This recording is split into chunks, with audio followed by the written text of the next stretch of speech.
Hello, I'll be explaining selection sort to you guys today. So, how does selection sort work? It goes through a list, it finds the largest element, and it puts it at the end of the list. What does this mean? Let's consider an example. Suppose you have a list of size n, right? The first pass through the list, as we call it, like the first time it goes through the list, it finds the largest element. And then after it finds the largest element, it swaps the index of the largest element with the last position of the list. What does this do?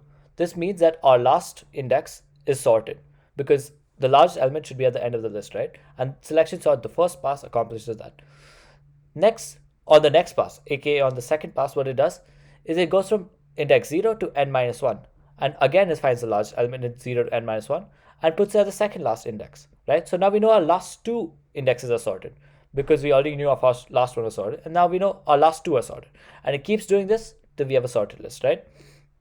So if you take a look, each time it goes through the list, it puts one more element in the right position, right? So if you have a list of size n, it'll take n passes through the list to sort it completely, right?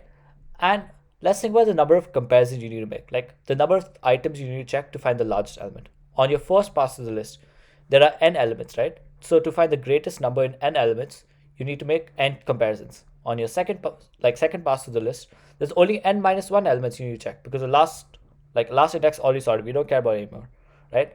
So on your second pass through the list, you have only n minus one checks you need to make to find the largest element, and on your third, you have only n minus two, and all the ways you keep extrapolating that till at the last pass you have only one check to make.